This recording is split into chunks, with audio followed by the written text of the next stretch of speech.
Isso. Então, voltamos, né? Então, o que seria uma cardiopatia genética? Vamos estudar essa em especial, né? Cardiopatia genética é a doença na qual há anormalidade da estrutura ou da função do coração, né? Porque somente o coração, nós estamos falando de cardiopatia, específico do coração, que está presente no nascimento, mesmo que a descoberta seja muito mais tarde. Então, algumas pessoas nascem com uma cardiopatia e muitas vezes não se descobre que tem essa cardiopatia, né?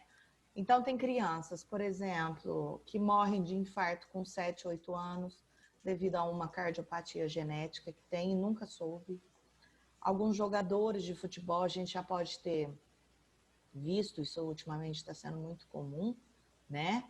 Jogador de futebol morrendo com 18, 20 anos fazendo o exercício. Por quê?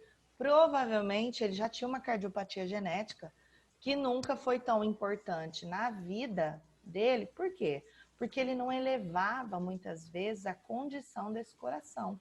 Então, quando ele passa a ser um atleta profissional, que começa o seu desenvolvimento e a necessidade de trabalhar muito mais esse coração, o coração começa a não responder.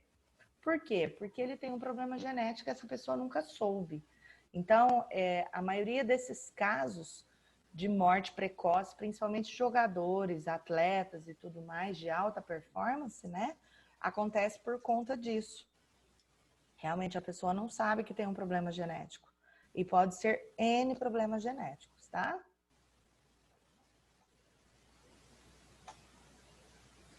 Quais são as causas mais frequentes, tá? Geralmente é má formação cardíaca, isso é durante o desenvolvimento embrionário, né? Que pode acontecer por um fator genético ou também, gente, por alguns fatores ambientais. Então, a mãe, durante a gravidez, ou ela pega, por exemplo, rubéola, ou ela tem algum problema durante a gravidez que vai posteriormente gerar essa cardiopatia genética, né? Um exemplo, por exemplo, que a gente não sabe se tem alguma coisa a ver ou não, por exemplo, coronavírus. A mãe que pega o coronavírus e engravida, ou que está nos seus primeiros meses de gravidez e pega o coronavírus. A gente não sabe se esse tipo de vírus vai ter uma mutação na hora do desenvolvimento embrionário. Então, há alguns outros problemas, como a zika, né? Pode dar problemas de cardiopatia, o que realmente acontece é a anencefalia, né? Mas pode ter a mutação em outros lugares, como o coração, a rubéola e vários outros determinantes, a utilização de drogas, né? Essas mães depressivas que utilizam também drogas controladas, digamos assim, a gente não sabe. Alguns estudos mostram que pode ter uma incidência sobre a formação do coração, né? E o efeito dessa exposição é particularmente nocivo quando ocorre durante os 3 primeiros meses da gravidez. Por quê? Porque os 3 primeiros meses são os meses mais importantes. É onde ocorre a formação do feto. Depois é somente o amadurecimento e desenvolvimento desses órgãos, tá? Mas até os 3 meses é a formação completa de todos os órgãos. Ó, exemplos, como eu disse para vocês, os fatores ambientais mais frequentes. Geralmente são infecções causadas por vírus, tá? Como eu disse para vocês, ó, vírus da rubéola, coxsackie-vírus, citomegalovírus, tá? Esses são o citomegalovírus, eu já vi, o bebê nasce com uma má formação mesmo. A exposição, raio-x, gente, raio-x é muito, a radiação é muito perigoso, né? Então a gente realmente precisa evitar o máximo que puder pelo menos nos 3 primeiros meses, de ter que fazer esse exame. O uso excessivo de álcool, como eu disse para vocês, drogas, né? E alguns medicamentos que são contraindicados. Então, a mãe tem uma limitação para tomar certos medicamentos que vão causar, sim, uma patologia genética. Então, a gente tem que ficar bastante atento nessa parte da gravidez, né? Então, ela ocorre por uma alteração no desenvolvimento, ó, que eu disse para vocês, embrionário de uma estrutura cardíaca, seja ela qual for. Pode ser das 4 câmaras, pode ser da aorta, da veia cava, pode ser o tamanho do coração, né? Pode ser as veias que irrigam o coração. Então, vários pontos do nosso coração podem ser atingidos, né? Durante esse desenvolvimento embrionário. Por exemplo, alterações de fluxo sanguíneo resultantes dessa falha podem influenciar o desenvolvimento estrutural e funcional do restante do sistema circulatório, tá? Então, muitas vezes uma deformidade do coração posteriormente vai influenciar e às vezes deformar partes do sistema circulatório, porque na realidade, lembra que é um sistema fechado, que é um sistema integrado, e mesmo que geneticamente não tenha uma lesão nos vasos mais calibrosos e tudo mais, devido à lesão do coração, com, às vezes, o trabalho mais pesado que ocorre do coração devido a essa deformidade genética, acaba deformando posteriormente outras estruturas, tá? Ó, exemplo, situações como a síndrome de pré-excitação ventricular ou as fases iniciais de uma cardiopatia hipertrófica podem passar completamente despercebidas nos primeiros anos de vida e, mesmo assim, podem ser classificadas como cardiopatias congênitas. Essa síndrome de pré-excitação ventricular é a excitação ventricular é a contração do coração. Então, é a resposta nervosa para que ocorra a contração daquele músculo. Então, é o que eu disse para vocês, tem um atraso nessa contração ventricular. Só que ela não é importante, por exemplo, quando você é criança, não é importante quando você é adolescente, mas ela pode se tornar importante, como eu disse para vocês, se você se torna um atleta de alta performance. Porque aí vai se exigir muito mais de contração ventricular devido a um esforço físico grande. E aí você já tem um defeitinho nessa informação de chegar até o coração e dizer para o ventrículo contrai e bombeia sangue, é onde os atletas morrem, entendeu? Então, por isso que muitas delas passam despercebidas. Você não faz uma bateria de exame quando a criança nasce, né? Não tem nem porquê. Você tem que ir observando ao longo da vida para que dê sinais para você fazer uma investigação. E muitas vezes isso passa completamente despercebido. Às vezes até há sinais. Mas como o pai e a mãe não têm conhecimento, passa como um mal-estar de qualquer outra natureza e você nunca imagina que seja do coração, tá?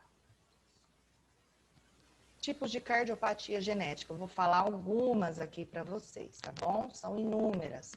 Mas, por exemplo, as que são mais comuns, a comunicação interatrial, né? É aquela que eu disse em sala de aula para vocês. Existe um defeito de fechamento do septo interatrial, permitindo a passagem do sangue do átrio esquerdo para o átrio direito. Lembra que essa passagem ela é aberta dentro do útero para que o bebê consiga ser oxigenado e alimentado. Quando ele nasce, essa comunicação entre os átrios ela tem que ser fechada gradativamente. Algumas crianças, como eu falei para vocês, não se fecha. Ou a comunicação interventricular, que é a mesma coisa. A diferença é que um ocorre no átrio e a outra ocorre entre os ventrículos, tá? Ou a persistência do canal arterial. É o não fechamento do canal arterial, que é uma estrutura normal da circulação fetal, comunicando o tronco da artéria pulmonar e a aorta. Então, esse canal arterial, ele vem do cordão umbilical, tá? Então, quando ele é cortado, ali também é fechado essa passagem. E pode acontecer de não ter esse fechamento. Também é uma cardiopatia genética. Tudo isso pós-nascimento, viu, pessoal? E aqui é uma lista, tá? De algumas doenças. Tá vendo, gente? Olha para vocês verem a quantidade de problema que pode dar. Então, por isso que é muito difícil, às vezes, o diagnóstico precoce, quando não há sintomas. É muita coisa. Então, aqui, ó. Comunicação atrioventricular, tronco-arteriosos, fístula coronariana, que é uma dilatação, tá? Das artérias coronarianas, que são responsáveis pela irrigação do próprio coração. E aqui, ó, são inúmeras. Se vocês tiverem curiosidade, quiser pesquisar, depois vocês podem olhar. Mas olha, é muita patologia.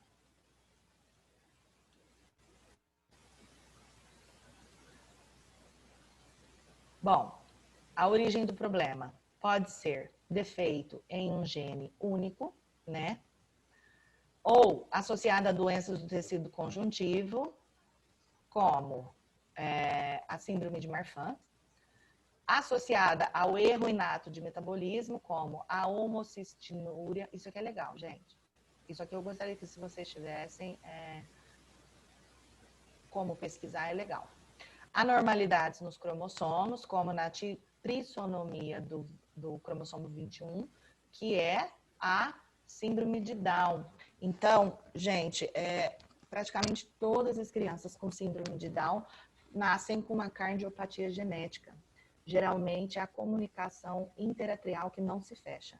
Então, praticamente todas as crianças com síndrome de Down nascem com aquele chamado sopro, tá? E algumas anormalidades associadas à teratogenia, como, por exemplo, como eu falei para vocês, a rubéola, ou aquela mãe que bebe demais, tá? Isso, os dois causam o mesmo tipo de defeito genético. E é, assim, batata. A mãe que tem rubéola, você pode ter certeza que a criança vai nascer com uma cardiopatia. E a mãe alcoólatra também, gente.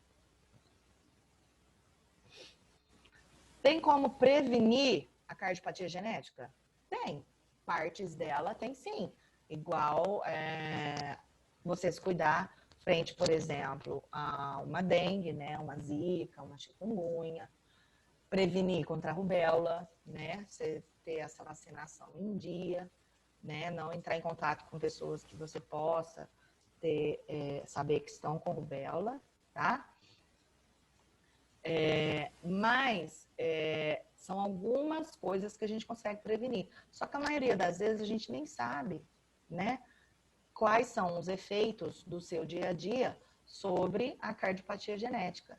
Então, se a gente sabe, a gente consegue prevenir. O problema é que a gente nunca sabe, tá? Então, 85% das situações não tem como ter medidas preventivas.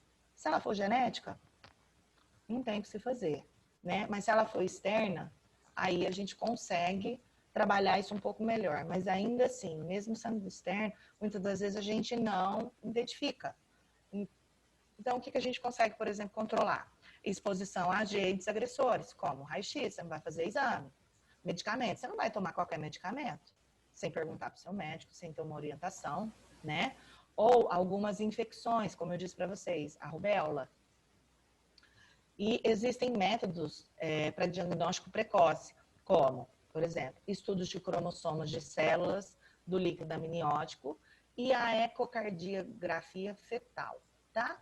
Mas isso, na realidade, quem faz isso, gente? É muito raro, tá? A não ser quem tem muita grana, que vai fazer um estudo, né? Mas a ecocardiografia fetal, ela é muito utilizada quando a gente já consegue ver alguns sintomas, mesmo intrauterinos, de que pode haver uma cardiopatia aí, tá? Mas, de todo jeito, o que é interessante na ecocardiografia fetal? É a detecção precoce. A gente não vai conseguir evitar, mas pelo menos vai conhecer precocemente e tratar já diretamente, desde a gestação, o resto da vida, para que ele não tenha problemas lá na frente, tá? Ou seja, minimizado esses problemas. Alguns dos sintomas, né, que a gente consegue perceber é a cardiopatia genética. Eles são muito variáveis, porque são vários tipos de cardiopatia. Vai depender do tipo, do grau e o tempo de evolução da doença. Mas os sintomas mais comuns que a gente consegue perceber no dia a dia é a cianose. Cianose é o escurecimento das extremidades. Por quê? Porque aí o coração não está sendo capaz de bombear o sangue para as extremidades menores, não está tendo força muitas das vezes para bombear sangue para as extremidades menores. Então, ela acaba em sofrimento, né? E aí a gente consegue perceber que as trocas gasosas dos membros das extremidades não são tão efetivas e ela fica roxa. Então, é aquela pessoa que fica com a mãozinha roxa, com o pezinho roxo, muitas das vezes a boca, em torno da boca fica roxo, tá? É a pessoa que apresenta falta de ar, principalmente a pequenos esforços, tá? E o que a gente chama de baqueteamento digital, os dedos em forma de baqueta de tambor, tá? Isso é um defeito no desenvolvimento mesmo, a falta de irrigação. Então fica esse dedinho aí, tá vendo que feinho que fica? Muito suor e muito cansaço durante a mamada. Então aquela criança que sua muito e cansa demais durante a mamada, tá? Além de você perceber esse suor e esse cansaço, você percebe também falta de ar e as extremidades ficam roxinha mesmo. E algumas apresentam modificações no formato do tórax. Por quê? Como ela ainda está em desenvolvimento, muitas das cardiopatias dá problemas respiratórios, então ela força muito para respirar. Ou tem um afundamento do tórax, porque a pressão que ela desenvolve durante a respiração é grande e acaba tendo uma deformação óssea, tá? Ou o coração é muito grande, pode nascer com o coração muito grande, né? E aí o tórax fica maior, fica aquele tórax bem volumoso em relação ao corpinho da criança. Então, esses são um dos sintomas que a gente pode começar a reparar nas crianças.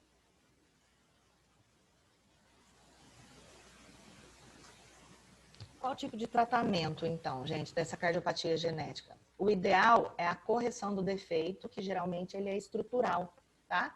Então, o que se faz? Cirurgia, gente. A cirurgia, ela tem que ser em alguns defeitos imediatos, a criança nasceu e ela já vai para a cirurgia, ou a criança, às vezes, tem que esperar alguns meses para ganhar peso, ganhar resistência, né? Ter uma melhor respiração no pulmão e tudo mais, tá? Caso, né, a intervenção, algumas, seja muito séria, ela pode ocorrer intrauterinamente. Então, são cirurgias do coração do bebê que nem nasceu, dentro da barriga da mãe. Mas isso só em casos extremos, assim, que compromete o nascimento dessa criança, tá? Isso tem que ser avaliado por uma equipe especializada e tudo mais. É raro disso acontecer, mas ocorre, tá? Então, vamos falar um pouquinho sobre o sopro, né, no coração. O que é? É uma alteração no fluxo de sangue dentro do coração, provocada por problemas em uma ou mais válvulas cardíacas ou por lesões nas paredes das câmaras. Na maioria das vezes, não existem sequelas. Então, o que é o sopro? É o retorno do sangue ou é o sangue que não devia estar onde está. Ou é defeito nas válvulas, lembra? Tem a válvula mitral, tem a válvula pulmonar, a bicúspide e a tricúspide. Então, o que é? Às vezes é um defeito no fechamento dela mesmo. Ou no fechamento ou na abertura, ou mesmo na anatomia. Ela nasce menor, então deixa um espaço aberto entre elas. Ou a tricúspide não tem 3 abas, pode nascer sem uma, sem duas. A bicúspide pode nascer sem uma das abas, ou menores também, né? E aquela comunicação, seja entre os átrios e entre os ventrículos, que tem que ser fechada no nascimento. Então, o sopro no coração nada mais é do que o defeito nesses lugares específicos, tá? Ele pode ser classificado como leve, médio e forte. Por isso que muitas pessoas carregam o sopro para o resto da vida. Se ele for leve, ele não vai ter um problema muito grande na mistura desse sangue, né? Não vai ter uma sobrecarga para o corpo grande. Então, a pessoa pode conviver tranquilamente com esse sopro. Mas, quando o sopro ele é muito forte, né?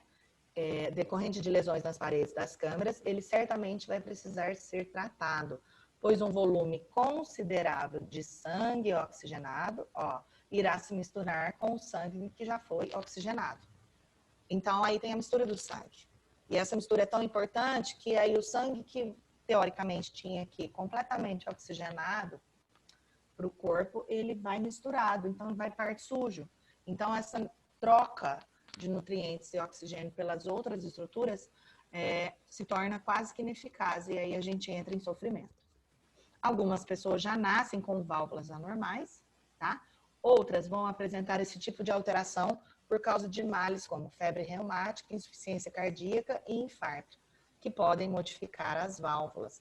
Então, ou você nasce com defeito nessas válvulas, ou você adquire ao longo do tempo. O infarto pode pegar parte da artéria que irriga aquela válvula e ela vai ser comprometida. Algumas doenças, como a febre reumática, tá? Causam uma inflamação muito grande no coração, podendo dar defeito nessas válvulas. E a insuficiência cardíaca em si, que na realidade é uma dilatação do coração. Então, pensa na estrutura da válvula. Se o coração dilata, ela não cresce, tá? Então, ela aumenta o espaço entre ela. E aí, a comunicação ali, o fechamento dela fica comprometido.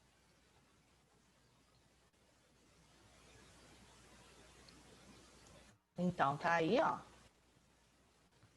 as válvulas que podem sofrer alterações tanto genéticas quanto adquiridas ao longo do tempo, que, quando comprometidas, provocam o quê? O sopro no coração. Tem alguns sintomas que a gente consegue perceber em pessoas que têm sopro no coração. Por exemplo, quando você vai fazer a ausculta, né? Quando você vai ouvir os batimentos cardíacos, você percebe que tem um som semelhante ao de Foley, que é aquele instrumento de sopro, tá? Então, faz como se fosse um sopro mesmo. Então, é uma parte do sangue que vai e volta quando tem um batimento cardíaco, tá? E esse problema, ele pode ser diagnosticado de maneira mais precisa, principalmente pelo exame de ecocardiograma. Por que o ecocardiograma? Porque ele mostra o fluxo sanguíneo dentro do coração. Então, a gente vê o caminho que o sangue percorre dentro do coração, caracterizando assim um fluxo contínuo, que é o comum, e quando a gente faz o ecocardiograma, a gente vê que tem um retorno desse fluxo em algumas partes do coração. Então, a gente consegue detectar o sopro e consegue também graduar, né? Bom, como o sopro do coração pode ser de inúmeras causas, como eu disse para vocês, o médico tem que avaliar qual o problema que gerou esse sopro, tá? E aí ele vai iniciar o tratamento, que pode ser com medicamento simples, que vai conseguir controlar essa atividade das válvulas, ou pode ser necessário uma intervenção cirúrgica, como eu disse para vocês. Aí é necessário uma cirurgia, sim. Algumas pessoas fazem a substituição dessas válvulas, então tem como, né, a gente tirar as válvulas e substituí-las. Algumas podem ser de metal, tá? E outras de material biológico, que são partes do porco, essas outras coisas. Mas quem faz a substituição dessas válvulas tem que fazer um acompanhamento. E principalmente quando ela é de liga metálica, ela tem que ser substituída. É igual o pino do osso, igual prótese, né? Ela tem um tempo de vida útil pequeno, assim, em consideração à quantidade de tempo que um ser humano vive. Então, muitas das vezes, ao longo da vida, a gente tem que fazer a troca dessas válvulas, tá? Tem como prevenir o sopro? Gente, praticamente não, tá? Mas tem como prevenir do agravamento, né, desse sopro. Porque ele pode, no começo da vida, ser leve e, se não cuidado, evoluir para uma forma grave, tá bom? Como que a gente descobre se tem isso? Muitas das vezes, gente, é com check-up de rotina que a gente consegue descobrir. Como eu disse para vocês, às vezes os sintomas são tão leves e passam despercebidos e a gente não associa aqueles sintomas leves que sejam sopro no coração.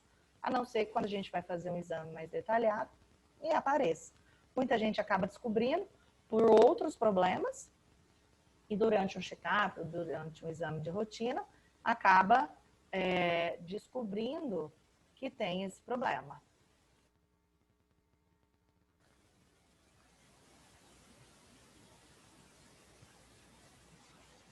Peraí, travou aqui. Aí. Agora nós vamos falar de um outro problema, que é o infarto do miocárdio. O que é miocárdio, pessoal? Abre o microfoninho aí. Nós falamos isso em sala de aula. O que é miocárdio?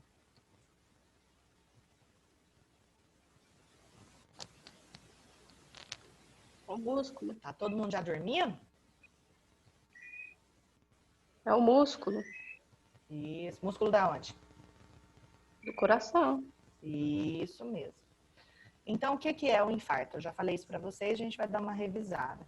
É a morte de uma área do músculo cardíaco, cujas células ficaram sem receber sangue e oxigênios por um tempo X. Então, aqui, ó, tá vendo? A placa de gordura sendo interrompido o fluxo pela formação de um trombo, de um coágulo. Então, a circulação fica comprometida daquele interrompimento para frente. E aí, tudo que é irrigado por essa parte entupida acaba entrando em sofrimento. E se isso não for revertido a tempo, ele entra em morte, tá? Então, nada mais é do que a interrupção do fluxo de sangue para o coração, que pode acontecer de várias maneiras.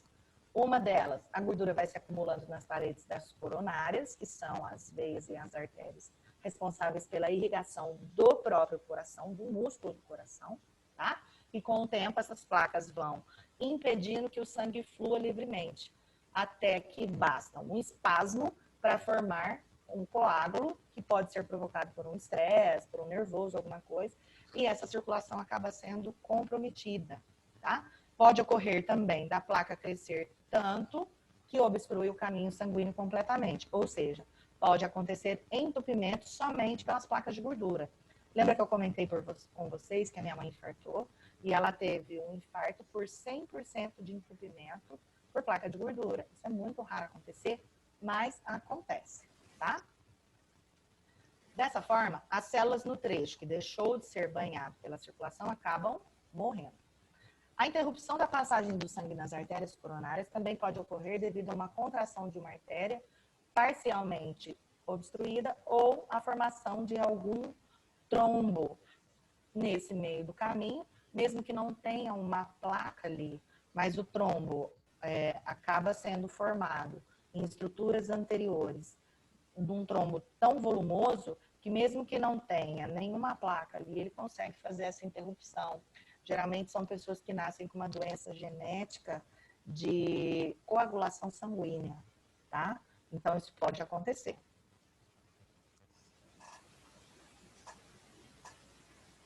Sintomas, né? Quais são os principais sintomas, gente? Como eu disse para vocês, o principal sintoma é dor muito forte no peito, tá? Que pode ou não ser irradiada pelo braço e tem reflexos no estômago também. Algumas pessoas sentem também fortes dores nas costas, como eu disse para vocês. Às vezes a dor no peito se mistura e a sensação maior é a dor nas costas, tá? Então, muita gente vai para o hospital tratando de quê? De coluna. E não é, tá? Tem, como eu disse para vocês, incidência sobre o estômago, muita gente vomita. Lembra que eu falei para vocês que minha mãe tomava Coca-Cola, arrotava e sentia bem? porque diminui a pressão no tórax, né? Então, muitas pessoas vomitam, muitas pessoas ficam com sintomas bem nítidos de problemas de estômago, tá? Prevenção. Prevenção dos fatores que podem comprometer a nossa vida. Evitar cigarro, estresse, alimentos ricos em gordura, sempre estar fazendo um exercício físico, né? Que são os principais fatores de risco que a gente consegue controlar para poder prevenir os infartos, tá? E principalmente, gente, se atentar sempre à pressão arterial. Pressão arterial não é brincadeira, tá? Então, ela é um dos grandes fatores de risco para o infarto do miocárdio. Pressão alta não cuidada, não tratada, não controlada, né? Qual que é o tratamento, então, do nosso infarto? Bom, primeira coisa, lembra que eu falei para vocês? É corrida contra o relógio. Então, se houve um entupimento daquele segmento, você tem que correr o mais rápido possível para o médico, para que ele tome um anticoagulante ou para que ele passe por um procedimento cirúrgico para haver um desentupimento, para haver uma liberação daquela circulação. Por quê? Porque assim a gente evita a morte, né, da estrutura que está em sofrimento, certo? Então, essa é a primeiro mais rápido, né? E quanto maior, mais calibroso, lembra que eu falei para vocês, ocorrer o entupimento daquele vaso, maior área cardíaca a gente tem esse comprometimento, a morte, né? Quanto menor o calibre do vaso, bem menor a parte entupida. Bom, dependendo da situação, pode ser optado a angioplastia, que eu disse para vocês, que nada mais é do que o catéter, que ele é introduzido pelo braço ou até pela virilha, que vai até a coronária lá, inflar um balãozinho, lembra? E desentupir, né? Pode ser colocado o stent, que eu falei para vocês, né? Que é aquela molinha, para manter o vaso abertinho e sem entupimento, tirando aquele obstáculo gorduroso. Outra saída, que eu falei para vocês, é a ponte de safena, que ele constrói uma estrutura, né, que vai dar a volta naquele pedaço que foi comprometido, porque ali já não tem que ser feito. A angioplastia já não tem resultado, a aplicação de stent também não tem. Então, o que eles optam? Pelo isolamento daquela parte obstruída e formam uma nova rede de irrigação, tá? Bom, pessoal, voltamos à aula que vem, eu termino essa aula e inicio a nossa revisão, tá? Vai cair o Zoom aqui e ficou alguma dúvida até aqui? Isso aqui foi coisas que a gente já tinha discutido um pouco em sala de aula, lembra? É bem tranquilo. Tão gostoso, tá interessante agora. Já estão quase virando médico. Diagnosticando. Olha, você tem cardiopatia, você tem que procurar um médico. Certo? Vamos parar por aqui. Vou disponibilizar essas duas aulas daqui a pouco. Coloco aí tanto as aulas gravadas quanto essa parte da aula em PowerPoint, tá bom? E voltamos semana que vem. Vamos ver o que nos reserva. Bom final de semana. Fiquem com Deus. Vai cair, tá bom? Tchau. Beijinho. Quem não me enviou o trabalho, envia, tá?